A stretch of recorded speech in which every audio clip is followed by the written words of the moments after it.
Hampir di seluruh dunia sekarang kan orang sudah kehilangan pegangan. Bahkan di barat itu sekarang sudah agama sudah ditinggalkan. Tinggal nafsu dong berarti. Iya, sekarang sudah hidupnya sudah kayak binatang. Ya kan? Krisis di sana terjadi. Udah luar biasa. Inggris saja sekarang pengangguran luar biasa. Di barat itu orang udah kena narkoba pada jadi zombie. 2, 3, 4 lagi. Untuk kembali kepada ajaran syariat Islam, untuk kembali kepada aturan Islam yang kembali fitrah. Kembali fitrah. Itu jawabannya. Itu bukan kembali sekedar zakat fitrah, bukan. Tapi kembali ke fitrah itu adalah mengagungkan nama Allah, bukan sekedar lisannya, tapi dalam penerapan kehidupan kita sehari-hari. Artinya ternyata perjuangan di bulan Ramadan ini semakin kuat begitu. Nah, ending dari fitrah kita itu akhirnya kembali ketika suci lagi, yang kita sebut, bahkan Allah itu menyebutkan kalau orang betul-betul selesai dengan Ramadan dan mengakhiri dengan takun itu, dengan akhir takun, yaitu mengakhiri dirinya dengan menjadi orang yang bertakwa itu suci kembali, itu harusnya berarti jiwa giros juangnya itu harusnya juga lebih kuat dibandingkan sebelum ditempa di dalam Ramadan ini begitu. Nah, akhirnya setelah itu barulah kita berjuang. Nah, makanya kita kaum muslimin, termasuk para penguasa kita, harusnya kembali kepada Islam, mengambil Islam secara total dan berjuang sebagaimana perjuangan yang dilakukan para sahabat Nabi dan para nabi pada saat itu, dan Rasulullah SAW memperjuangkan Islam begitu.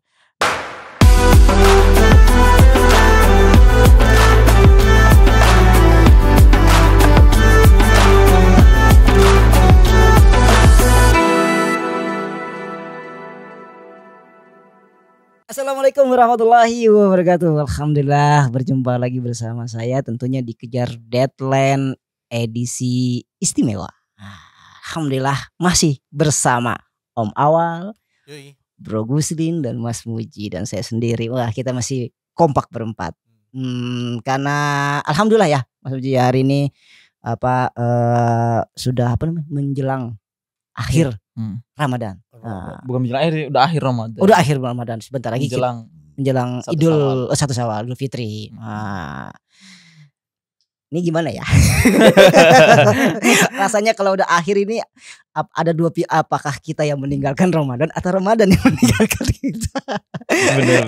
Kira-kira dengan hiruk pikuk dengan kehidupan kita banyak persoalan tentunya kan di negeri ini. Ya, satu sisi kita juga harus memperbaiki kita sebagai individu muslim, ya apalagi di bulan Ramadan gitu kan. Nah, mudah-mudahan nih amal-amal ibadah kita semua diterima oleh Allah Subhanahu wa taala. Amin. Nah, sebentar lagi kita akan masuk ke 1 Syawal, itu Idul Fitri. Nah, gimana nih sekarang Bro Guslin? Ini yang akhir yang baru mengawal ini. Sepanjang dikejar dada ini pertama kali deh saya ngomong di awal ini. Karena ini karena spesial. Istimewa. Coba di acara mana yang tiba-tiba nama langsung kita ganti ya. Luar biasa ini. Ajar dikejar deadline ini. Di akhir Ramadan ini berikan coba. Kita ngobrol apa ini Bro Guslin? Iya. Di akhir Ramadan ini ada perkara yang sebenarnya menjadi tandanya besar bagi kita. Yang pertama itu adalah apakah kita harus bergembira ataukah kita bersedih? Kita bergembira itu kan ada 2 kategori berarti. Pertama, kita telah mencapai titik kemenangan yang sejati, ataukah hanya sekedar ungkapan, betul-betul ungkapan. Oh, kita sudah menang nih. Kan ending daripada Ramadan itu kan mencapai ke titik kemenangan. Menang melawan hawa nafsu. Menang telah melewati sekian banyak ujian selama Ramadan. Tapi apakah itu hakiki? Nah, itu tanda tanya besar bagi kita. Atau sesaat aja. Atau sesaat saja begitu. Nah, ini kan jadi persoalan juga nih. Kalau 3 episode sebelumnya persoalan negeri nih, sekarang ini ada persoalan baru lagi nih. Diri kita dan termasuk negeri pada endingnya itu. Ini jadi masalah besar. Apalagi di Maret ini kan Ramadan kayaknya tahun ini full 1 bulan ya. Oh iya. 1 bulan doang nih. Maret selesai itu pas beralihan bulan itu udah mau mendekati. Sama ya bulannya ya. Bulannya sama. Oke. Gitu. Dan Maret ini ternyata ada peristiwa yang sangat menyedihkan kalau kita telah sejarah tuh. Di Maret ini kemarin, waktu 3 Maret yang kemarin itu ternyata ada malapetaka yang sangat menyedihkan, dan inilah yang memunculkan banyak problem yang selama ini kita bahas, yang tidak ada habisnya. Dikejar Deadline punya judul terus itu gara-gara ada masalah. Nah, itu awal lah. Dan masalah itu diawali oleh kasus ini. 3 Maret itu. Apa itu? Yaitu kejatuhan sistem yang sangat luar biasa yang memimpin dunia, negara adidaya yang terlama memimpin dunia kurang lebih 1400 tahun. Dan itulah menyebabkan juga teman-teman kita di Gaza dan Baitul Maqdis itu sampai saat ini belum selesai masalahnya. Nah inilah makanya tadi tuh pilihan kita itu, kita ini senang. Jadi agak bingung nih. Kita senang karena udah selesai puasa, tapi di sisi lain kita juga belum menang secara hakiki begitu loh.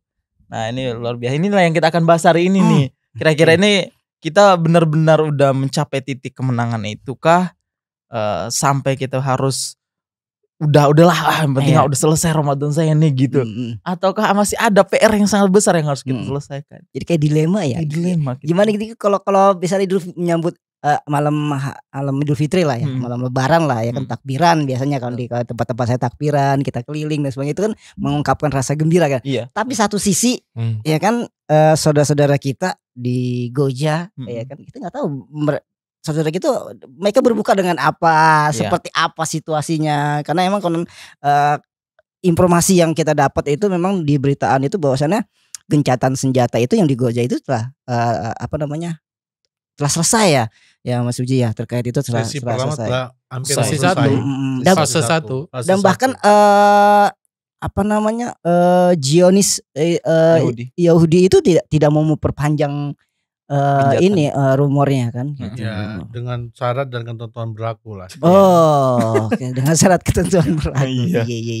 Kayak lagi beli 2, 3, 4 aja ya.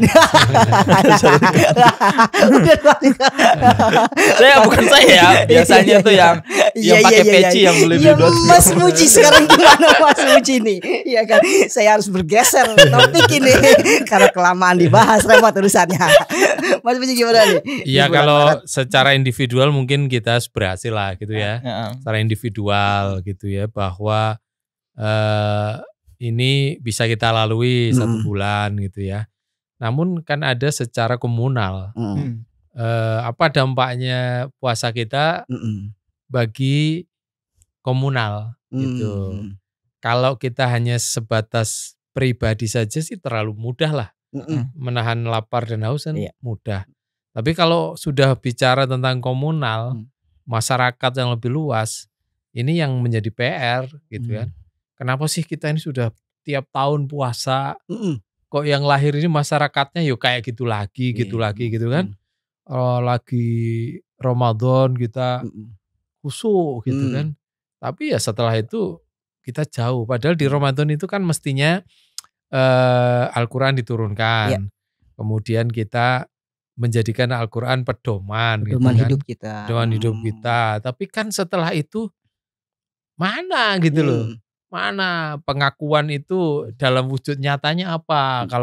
Kalau kita bilang bahwa kita ini adalah pengikut Al-Quran, menjadikan Al-Quran pedoman, itu kan masih jauh gitu loh. Kenapa sih kita kalau puasa wajib, tapi kalau Al-Quran isinya tidak wajib gitu loh. Sebagian doang malah. Iya, sebagian doang kan. Puasa wajib gitu kan. Tapi ada hukum-hukum kisos. Hukum riba saja nggak dipakai. Itu gitu. Diabaikan malah seakan-akan. Diabaikan gitu loh. Nah ini yang jadi PR besar. Dan itu kan nggak bisa komunal, nggak bisa individual. Kan harus komunal. Gimana ngatasi riba untuk komunal? Mestinya kan nggak ada lembaga-lembaga ribawi kan gitu. Gimana kalau di Quran itu kan ada pencuri laki-laki dan pencuri perempuan, potonglah tangannya. Kan nggak bisa kita individual, itu harus komunal, harus negara gitu kan. Dan itu adalah bukti bahwa kita itu menjadikan Al-Quran pedoman semestinya. Seharusnya itu kan PR. Kemudian bukti bahwa kita ini cinta Quran itu adalah ya tadi bagaimana kita peduli terhadap saudara kita. Katanya muslim satu dengan muslim yang lain itu adalah bagaikan satu tubuh. Satu tubuh, bersaudara. Bersaudara. Lah kok persaudaraannya kayak begini faktanya, membiarkan saudara-saudara kita digaza dalam penindasan penjajah. Penguasanya diam saja. Ya, yang lain juga begitu. Belum lagi di Suriah, belum lagi di Myanmar, belum lagi di Xinjiang, dan banyak lagi. Ini kan membutuhkan uluran tangan sebagai seorang muslim. Yang itu adalah implementasi dari Al-Quran. Kan mestinya begitu. Nah ini masih banyak lagi, termasuk gelapnya Indonesia kan. Gelapnya Indonesia. Kenapa kita gelap? Ya karena kita tidak diterangi oleh Al-Quran. Al-Quran kita abaikan, ya gelap lah gitu. Ya. Nah kalau sudah begitu, masa kita nggak sadar juga untuk kembali kepada Al-Quran gitu kan. Ini PR kita di sini, belum PR secara global. Termasuk tadi yang global banget tadi. Bagaimana memaknai Ramadan di bulan Maret. Yang di bulan Maret ada keruntuhan institusi Islam gitu kan. Wah, itu yang menyebabkan dunia gelap. Kalau kita di episode lalu kita bicara Indonesia gelap, sebenarnya dunia itu juga sedang gelap. Gitu kan. Kan gak ada Islam itu. Iya. Pembantaian dibiarkan kan.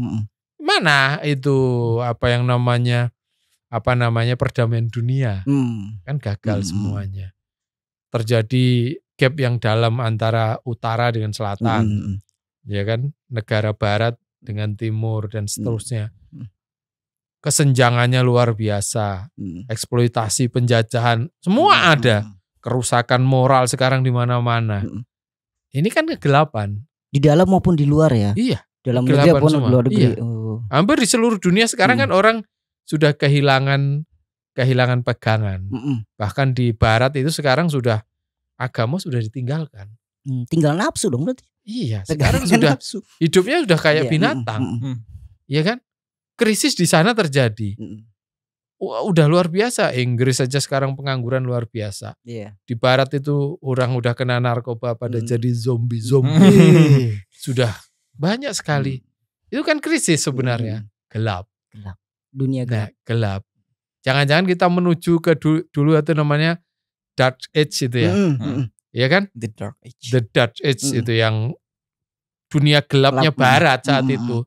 Tapi jangan-jangan sekarang sudah sebenarnya dunia gelap juga, tapi di era modern gitu loh. Nah ini yang kayak jadi PR kita itu. Berarti bisa dikatakan ya di bulan Maret ini ya dengan berbagai peristiwa itu ya, peristiwa di 3 Maret ya, runtuhnya institusi repot banget ngomongnya Islam ya kan. Itulah awal penyebabnya memang gelapnya. Bukan di dalam negeri tapi di dunia nih kan, artinya kan bahwasannya itu Islam ini tidak boleh lepas dari kaum muslimin, baik individu, baik di individunya, lingkungan keluarga maupun lingkungan negara. Ketika itu sudah terlepas, maka inilah yang kita saksikan pada saat ini. Begitu banyak kekacauan, kemudian penindasan di mana-mana saja ya kan, yang ini membuat ya bukan kita aja yang gelap tapi dunia juga gelap gitu. Bro, gimana tanggapannya bro? Ya, kalau agak maju dikit bro. Suaranya kayaknya lagi gelap. Ya memang ini gelap. Saya nggak mau banyak berkata-kata. Oh ya. Karena kan selama ini keadilan itu dibisukan. Sekali ngomong masuk Eko. Ya kan kalau apakah keadilan itu dibisukan lantaran juga memang runtuhnya institusi Islam? Yes, itu kan puncak yang menjadi permasalahan utama ketika masalah-masalah yang dianggap utama oleh umat ini itu tidak terselesaikan dengan baik.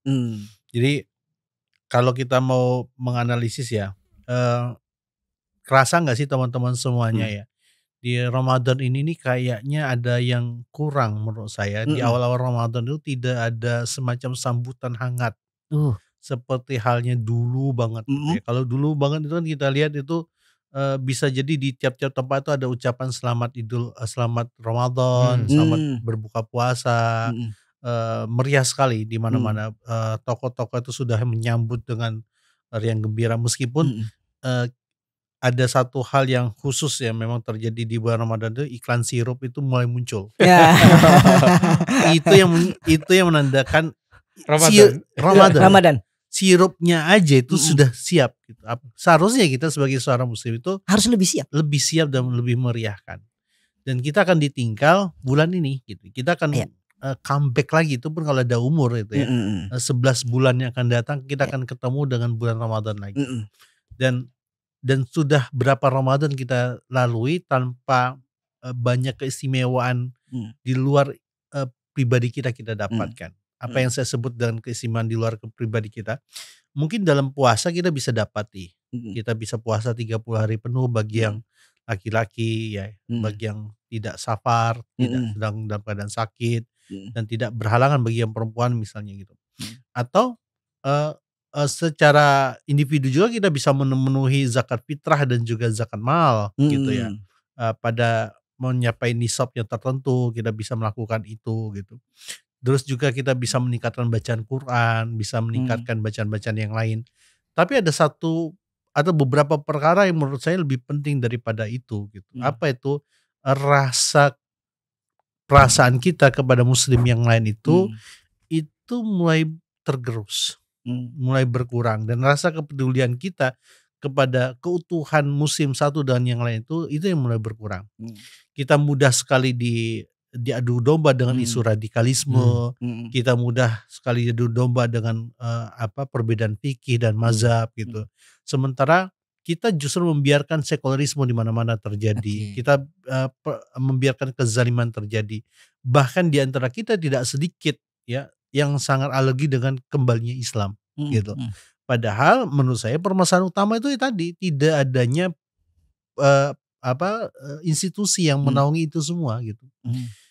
Kalau kita lihat di awal Ramadan kemarin, kita sudah disambut dengan berita duka terkait dengan kasus Pertamina Patraniaga gitu. Kemudian itu setahun 2 tahun ini kita di setiap hari itu tanpa bosan menerima pertumpahan darah yang dilakukan oleh Barat kepada Zionis, entitas Zionis kepada masyarakat Muslim Palestina, dan tampaknya ada negara-negara kaum Muslim itu tidak seperti halnya Saladin Al-Ayyubi ketika bersemangat untuk bisa membebaskan Palestina segera gitu. Ya, yang ada tuh ya, kita berunding dulu lah gitu ya, dengan Barat yang sementara mereka tuh berumuran darah dan kita menyambut hangat dengan kondisi itu gitu. Itu semua karena sumber utamanya sebagai jawaban atas permasalahannya adalah tidak diterapkan syariah yang kafah gitu.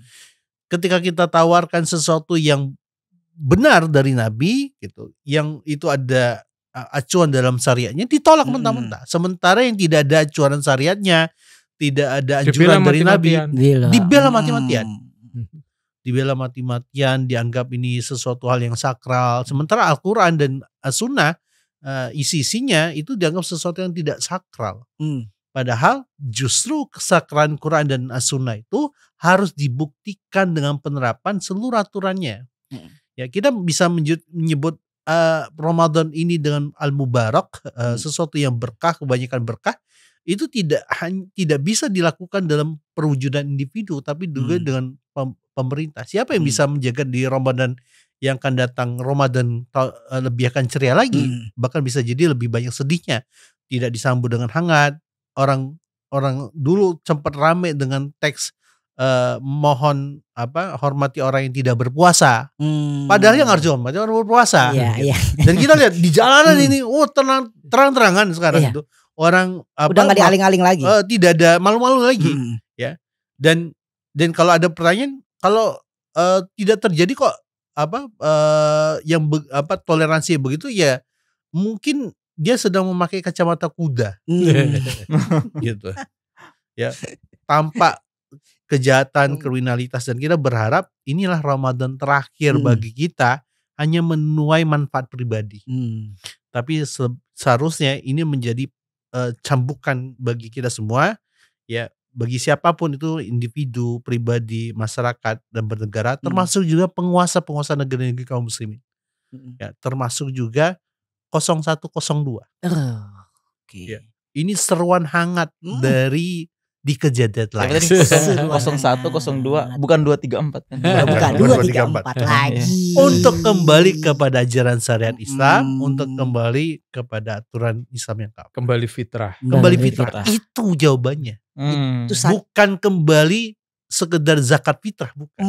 Tapi kembali ke fitrah itu adalah mengagungkan nama Allah, bukan sekedar lisannya, tapi dalam penerapan kehidupan kita sehari-hari.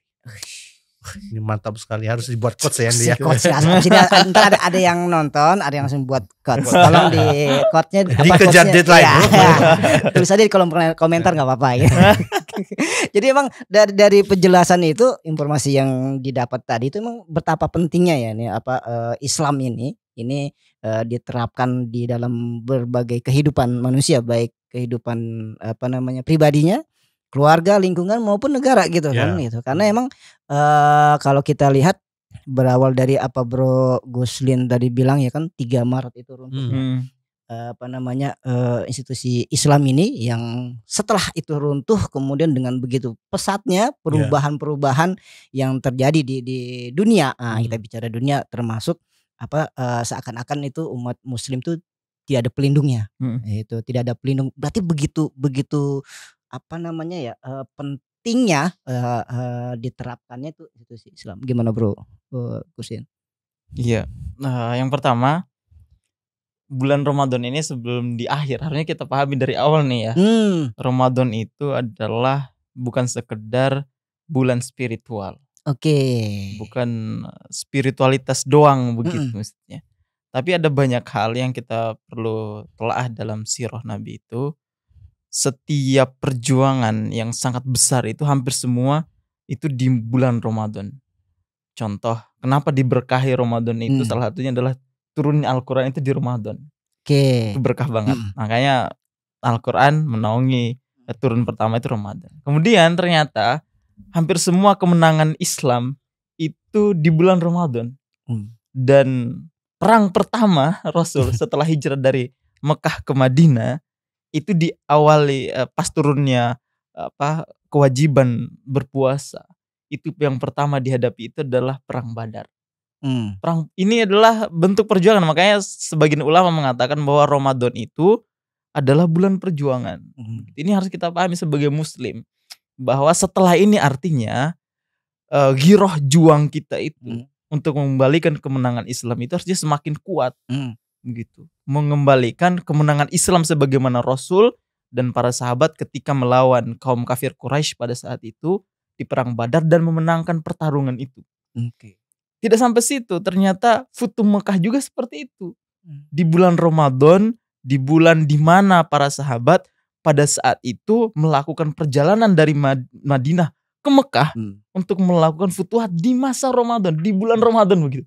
Bayangin aja jalan kaki Ramadan pergi untuk apa? Melakukan futuh Mekah, peperangan.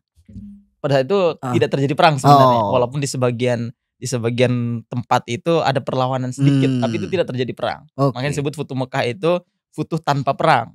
Gitu. Nah, ini bisa kita lihat artinya memang hampir semua ternyata di Ramadan itu perjuangan. Dan yang paling mengagumkan juga adalah ketika Saifuddin Qutuz menaklukkan pasukan Mongol juga di Ramadan. Yang kita kenal dengan perang Enjalut itu. Banyak peristiwa berarti di bulan Ramadan. Iya, dan itulah yang dan perang Enjalut ini sebenarnya penentu. Penentu di mana kan pada saat itu transisi ya, di mana Mongol itu mampu menaklukkan Baghdad sebagai ibu kota Islam pada saat itu. Runtuh itu kurang lebih selama 3 tahun. Setelah runtuh pada saat itu kan penentu nih. Kalau Islam tidak bisa dirembut kembali atau Mongol itu tidak bisa dijatuhkan lagi, maka berakhirlah Islam itu sebenarnya begitu. Maka pada saat itu mantan budak, para pasukan mantan budak ini yang kita kenal dengan nantinya dikenal dengan kekhilafan Mamluk pada saat itu, Kesultanan Mamluk yang dipimpin oleh Saifuddin Qutuz dari Mesir bergerak untuk melawan pasukan Mongol itu. Di sinilah penentu tuh. Dan itu di bulan Ramadan. Ini yang harus kita pahami tuh. Artinya ternyata perjuangan di bulan Ramadan ini semakin kuat begitu. Nah, ending dari fitrah kita itu harusnya kembali ketika suci lagi. Yang kita sebut, bahkan Allah itu menyebutkan kalau orang betul-betul selesai dengan Ramadan dan mengakhiri dengan takun itu, dengan akhir takun, yaitu mengakhiri dirinya dengan menjadi orang yang bertakwa itu suci kembali, itu harusnya berarti jiwa giroz juangnya itu harusnya juga lebih kuat dibandingkan sebelum ditempa di dalam Ramadan ini begitu. Nah akhirnya setelah itu barulah kita berjuang. Nah, makanya kita kaum muslimin, termasuk para penguasa kita, harusnya kembali kepada Islam, mengambil Islam secara total dan berjuang sebagaimana perjuangan yang dilakukan para sahabat dan para nabi pada saat itu, dan Rasulullah SAW memperjuangkan Islam begitu. Nah dan terakhir adalah walaupun kita melihat bahwa malapetaka runtuhnya Islam, sistem Islam di Maret itu selesai, pada itu kemudian menjadikan, kan ada hadis juga itu kurang lebih artinya itu ketahuilah Rasul itu pernah mengatakan akan ada masanya di mana Islam itu akan terputus satu persatu. Jadi urwah gitu. Jadi Islam itu ikatannya itu akan terputus satu persatu. Dan yang pertama akan putus itu adalah hukumnya. Jadi setiap putus satu akan diikuti oleh ikatan yang lain gitu. Dan yang pertama putus itu adalah tatanan kenegaraannya atau hukumnya. Nah, kalau hukumnya ini udah lepas, maka urwah yang lain, ikatan yang lain itu akan ikut. Terakhir yang putus itu adalah sholat. Akhirnya saat ini kita nganggap orang tuh yang rajin sholat soleh, padahal sholat itu bukan soleh atau tidak, tapi itu kewajiban. Itu menandakan bahwa ternyata hadis itu benar. Setelah hukum itu putus, maka sholat juga dianggap sebagai sesuatu yang asing, seakan-akan orang rajin sholat itu karena sudah terakhir. Ini menunjukkan udah terlihat. Nah, udah nampak begitu. Tapi jangan khawatir, karena ada hadis terakhir juga yang mengatakan bahwa Allah itu sesungguhnya Rasul pernah bersabda itu innallaha zawaliyal ardo, bahwa Allah itu telah melipat bumi. Jadi Allah itu menunjukkan kepada Rasul dengan melipat bumi. Melipat itu maksudnya adalah memperlihatkan Rasul dari ujung sampai ujungnya bumi lagi. Sampai Rasul itu bersabda fara'aitu magharibaha wa syarikaha wa magharibaha, bahwa saya sampai setelah dilihat bumi oleh Allah itu saya bisa melihat antara timur dan baratnya bumi begitu. Mau melihat. Dan disebutkan lagi bahwa setelah itu bahwa fa inna, dan sesungguhnya itu disebutkan yablugu mulkuha ummati zawaliyar sebagaimana. Jadi saya lupa hadisnya, teksnya itu endingnya adalah dan juga kekuasaan umatku itu sebagaimana bumi yang saya lihat luasnya itu. Jadi saya lihat dari ujung barat sampai timur atau timur ke barat itu, itulah kekuasaan umatku di endingnya nanti. Gitu. Jadi artinya walaupun nanti runtuh kembali, nanti akan kembali lagi Islam itu begitu sebenarnya. Dan inilah yang akan kita perjuangkan sebenarnya. Optimisme. Tiga pertanyaannya, kita mau atau tidak untuk memperjuangkan itu kan. Ini sudah kita sudah dikepaparkan nih. Ini loh. Kamu ini akan menang sebenarnya. Terus kita udah kasih menang gini, apakah kita mau atau enggak gitu? Iya, mau jadi pejuang atau penonton atau bahkan yang mengingkari.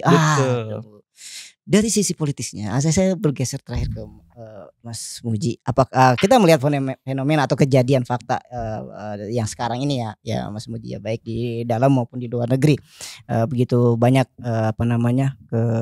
peristiwa-peristiwa dari mungkin dari politik, kemudian ekonomi, kemudian pendidikan dan sebagainya yang memang itu sangat merugikan atau sangat membuat susah masyarakat lah. Dan apakah ini memang lantaran pejabat-pejabat kita tidak memahami terkait tentang Islam itu, atau seperti apa dari sisi itu? Bisa jadi dua-duanya. Saya suruh kasih pilihan antara satu, ini dua-duanya. Bisa jadi dua-duanya. Satu dia tidak paham. Satu tidak paham. Yang kedua mungkin dia paham sebagian, karena pahamnya hanya sebagian, yang dia pahami itu aja yang dia lakukan. Di sisi lain, maka dia ngambil paham lain di luar Islam gitu loh. Akhirnya apa? Inilah terjadi sekularisasi, dan ini kan melanda semua masyarakat dunia. Proses sekularisasi. Penguasa-penguasa itu ya bertindak ala sekuler. Agama urusan pribadi, di luar agama, di luar pribadi urusannya dengan selain agama. Dan itu yang kita lihat kan sekarang. Kalau itu dulu awalnya itu melanda Kristen, akhirnya setelah itu disusupkan juga kepada Islam. Dijatuhkan sistem politik Islam, dibersihkan dari Islam, terus dimasukkan ide-ide barat, hukum-hukum barat, tadi seperti Om Guslin tadi, akhirnya apa? Tersingkir itu hukum-hukum Islam. Akhirnya apa? Islam itu sudah nggak punya makna kecuali ada di individu-individu. Hanya agama ritual aja bisa dikatakan saja gitu. Okay. Kalau sudah begitu maka kekuatan Islam itu udah nggak ada, kecuali hanya di individu. Iya. Nah, dan itu nyata sekarang kan? Terlihat sekarang, udah. Siapa sih sekarang yang bisa menggerakkan umat ini? Umat Islam dipecah belah. Emang ada ceritanya umat Islam itu harus terpecah belah? Kan nggak ada, nggak boleh malah terpecah belah. Kita ini harus wa'tasimu bihablillah kan, ya berpegang teguh pada tali agama Allah itu kan, satu gitu kan, bukan talinya banyak, enggak satu gitu, harus bersatu. Nah itu sudah hilang. Kenapa hilang? Karena loyalitas kita umat ini, khususnya pemimpin, itu sekarang loyalitasnya tidak kepada Allah. Loyalitasnya kepada siapa? Ya kepada tuan-tuannya. Tuan-tuan gitu.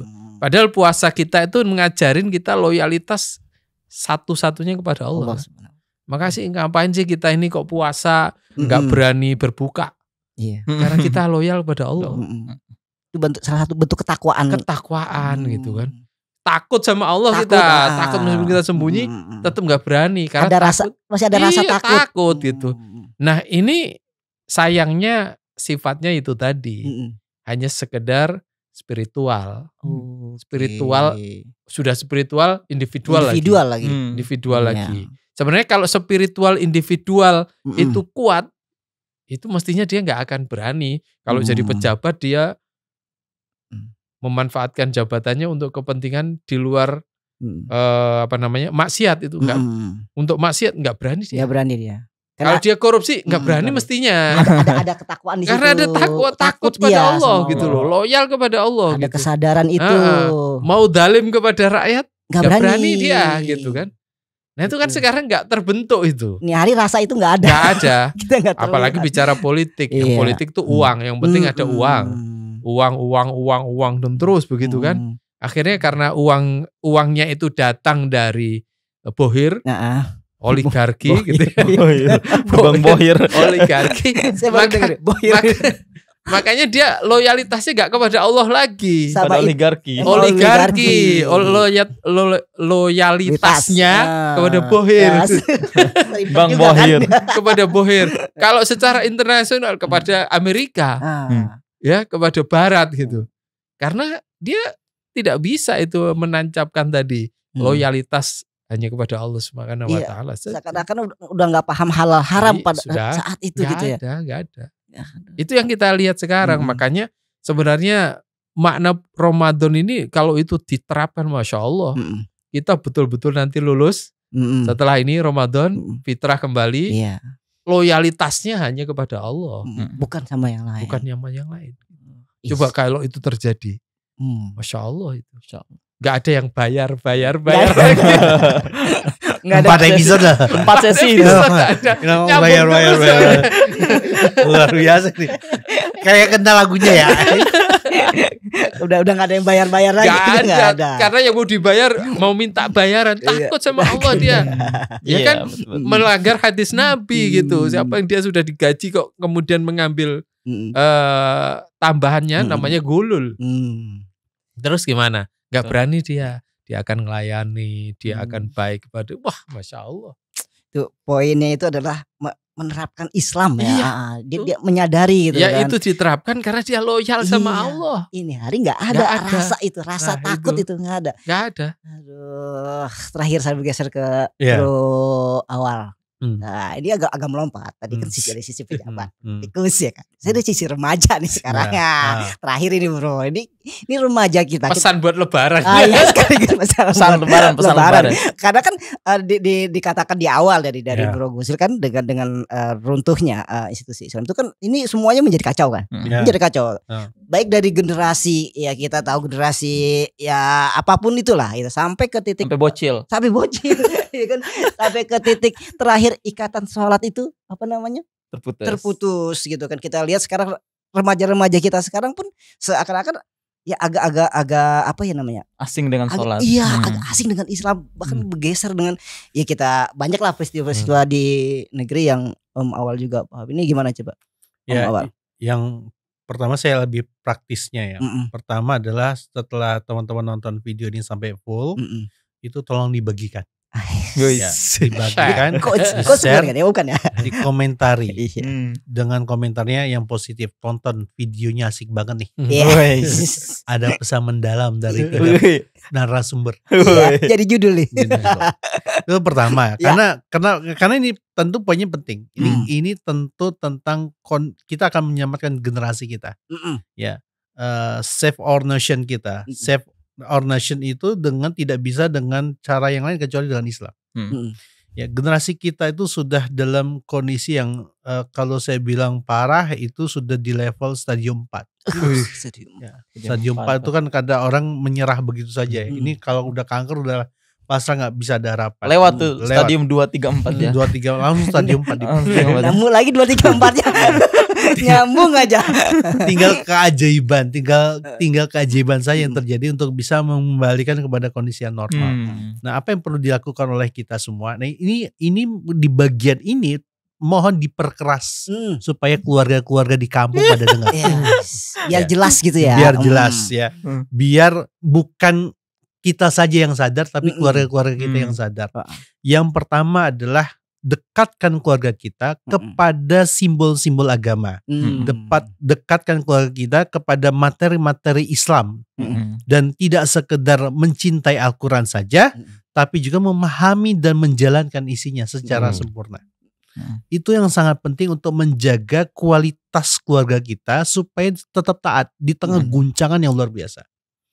Ya, itu yang perlu dilakukan yang pertama. Yang kedua adalah mencontohkan dia dari diri kita sendiri sebagai duta Islam.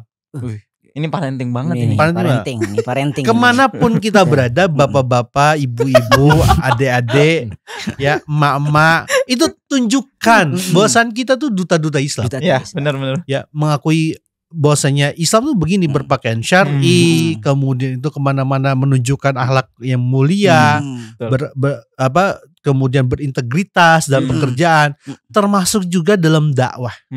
Dakwah yang perlu kita lakukan saat ini tidak sekedar menyuruh untuk sholat saja, tidak sekedar menyuruh orang untuk berakhlak mulia saja, tapi menyerukan semua pihak untuk back to Allah. Back to syariah yang kafah. Agar apa? Kita meraih kemenangan yang hakiki. Yang ketiga, jagalah diri kita, anak-anak kita, keluarga kita, saudara kita, teman-teman, lingkungan kantor kita, semua dari azab neraka. Dengan cara apa? Yuk, jangan pernah berhenti finish dalam proses ibadah itu di bulan Ramadan, tidak. Kita lanjutkan efek dari Ramadan ini untuk ngajak orang untuk dakwah. Mas, saya nggak ngerti nih gimana kelanjutannya. Tonton terus Wan Ummah. Tonton Wan Ummah. Ya, ada cara-cara sebelumnya yang bagus di sini. Dan akan ada sesuatu hal yang menurut kita selama bulan Ramadan, acara-cara Wan Ummah menurut saya TOP. TOP BGD. TOP BGT. Top banget. Top banget lah. Top banget. Karena dengan itu kita akan tahu jelas bagaimana bisa ini. Yang keempat, jangan pernah alergi tentang terkait dengan simbol-simbol Islam. Jangan sekali-kali alergi dengan simbol-simbol Islam. Ketika kita alergi dengan simbol-simbol Islam, itu satu langkah kita menjadi musuh. Bukan kepada musuh yang mengemban Islam saja, tapi musuh Allah Subhanahu wa taala. Ya, termasuk simbol-simbol ajaran Islam. Makanya kalau ada orang nanti bawa bendera bertuliskan la ilaha illallah Muhammad Rasulullah, itu jangan dihina. Bila perlu didatangin, Mas, minta dong. Bagi dong. Beli berapa Mas? Saya bayar Mas. Cetak 1000 kali. Karena bendera putih dan hitam itu adalah warisan Nabi. Ya, benderanya umat Islam. Ada yang menyuruh mempersatukan ukhuwah Islamiyah, tidak sekedar dengan rasa, tapi dalam bentuk institusi. Yang terakhir yang berada terakhir kali itu 3 Maret 1924, maka fokus bagi kita tuh untuk mendorong mereka yang berusaha mengembalikan ini untuk kita dorong kembali bersama-sama supaya para pejuang-pejuang Islam yang berupaya mengembalikan kehidupan Islam itu tidak berjuang sendiri. Ada kita, ada kami, ada semua yang ada di sini untuk bisa memperjuangkan Islam. Yang ketiga, yang terakhir yang perlu dilakukan. Kalau umat kita ingin IQ-nya di atas rata-rata, kalau biasanya Raymond Chin ngomong IQ orang Indonesia 87 ke bawah, bisa 78 ke bawah misalnya. Ini. Nah, supaya IQ itu cerdas itu naik nih, caranya mudah, ngaji. Itu doang, ngaji. Dengan ngaji itu kita akan mendalami Islam, akan mendalami Quran, dan akan menjadi pejuang Quran. Dan kita dengan itu akan cerdas emosional, cerdas secara spiritual, dan cerdas otomatis. Karena tentu kuntum khairu umat. Kita ini adalah umat yang terbaik. Dijadikan terbaik kenapa? Kembali kepada Quran. Bukan kembali kepada konstitusi, bukan kembali kepada aturan main yang dibuat oleh manusia. Tapi aturan main yang dibuat oleh Allah SWT. Makanya setelah siaran ini tolong puter lagi dong. Puter lagi. Kalau lagi di rumah makan, Mbak minjem remote-nya dong. Setel YouTube kita ini. Jangan lupa di One Umah. Apalagi pas lebaran. Mantap. Jiwa itu. Luar biasa. Apalagi peran remaja itu penting juga kan. Untuk dalam pergerakan dakwah ini kembali kepada Islam. Jadi kalau boleh saya simpulkan, ini sekian episode saya baru menyimpulkan nih. Pertama kali nih. Di bulan Ramadan ini dia menyimpulkan nih. Pertama kali menyimpulkan. Enggak, kurang lebih kalau kita simpulkan bahwasannya Islam itu kan bukan mengajarkan urusan manusia itu kepada Sang Pencipta aja berarti dong. Ya kan? Berarti bagaimana Islam juga mengajarkan manusia ini kepada manusia yang lain tentunya tadi dari cerita-cerita tadi. Kemudian yang satu lagi tentunya Islam ini mengatur urusan manusia dengan perkara muamalah. Nah, termasuk dalam perkara-perkara negara kan, negeri ini. Nah, kalau itu 3 itu bisa terlaksana, insya Allah selesai. Menjadi terang. Nah, udah nggak bayar. Tidak jadi gelap. Tidak jadi gelap, nggak bayar. Nyambung lagi. Nah, itu yang 2-3-4 ya. 2-3-4. Nah, itu yang memang yang harus kita perjuangkan, ya kan? Yang ini. Dan Ramadan menjadi momentum perubahan. Perubahan. Seharusnya memang begitu. Karena apa? Sudah, ini apalagi bulan ini loh, Mas Uji. Sudahlah ini bulan Ramadan pastinya kan. Kemudian bulan Maret pula ada peristiwa. Kita harus tahu dong peristiwa ini seharusnya makin membuat kita itu sadar terkait pentingnya Islam ini gitu. Ini hari emang rasa itu yang nggak ada ya. Rasa takut kita kata Mas Muji itu. Kata kalau ada ulama yang sempat viral, sowat gitu loh. Kayak pernah dengar tuh. Oke, terima kasih bro. Terima kasih bro Gusin, terima kasih Mas Muji. Temen belum saya tutup, dia kan karena ini terakhir menjelang Idul Fitri. Nah, mungkin ada sedikit statement ucapan untuk di bulan Idul Fitri. Iya, silakan dari mulai. Saya selama 1 bulan ini dalam dikejar deadline, bila ada kata-kata yang kurang berkenan di hati, mohon dimaafkan. Bila ada yang benar, mohon dijadikan itu pedoman hidup kita semua. Semata-mata itu datangnya dari Allah SWT.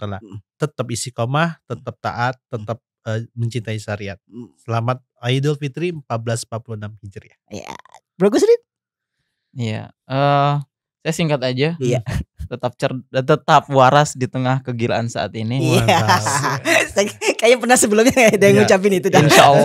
Insya Allah setelah Ramadan berakhir dan kita kembali ke fitrah lagi, maka kewarasan itu akan semakin bertambah dan perubahan itu di depan mata selama kita berpegang teguh kepada Islam dan ajaran Allah Subhanahu Wa Taala, ajaran Rasulullah SAW.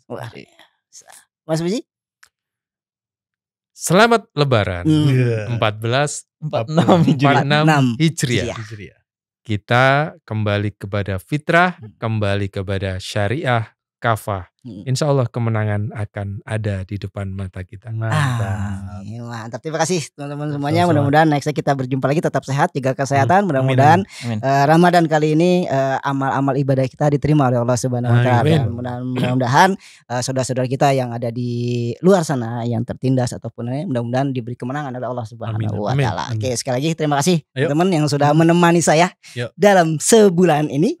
Nextnya tetap kita akan ada di Kejar Deadline. Ada masalah berarti ya? Ada masalah. Kayak kesannya gimana gitu ya. Tapi kita berharap sebenarnya ini adalah akhir dari cerita di Kejar Deadline dan Ramadan terakhir tanpa institusi Islam. Amin. Alhamdulillah. Sekali lagi terima kasih. Udah close ya. Terima kasih. Selamat pulang kampung. Mudah-mudahan keluarga semua diberi kesehatan semuanya. Ya, teman-teman semuanya yang menyaksikan obrolan kita di Kejar Deadline edisi istimewa ini di akhir bulan Ramadan ini, sebentar lagi kita akan memasuki hari raya Idul Fitri. Oleh karena itu kami semua sekali lagi mengucapkan selamat hari Lebaran Idul Fitri, minal aidin wal faizin, mohon maaf lahir batin. Dan tentunya kita berharap di Ramadan kali ini kita bisa merubah kita lebih ke arah lebih baik dan tentunya mengarah ke Islam, karena perkara penting kita berpegang teguh kepada Islam dan insya Allah semua bisa diselesaikan karena kita berpegang teguh kepada Islam. Sekali lagi terima kasih, tetap sehat, tetap semangat dan tentunya tetap taat. Assalamualaikum warahmatullahi wabarakatuh.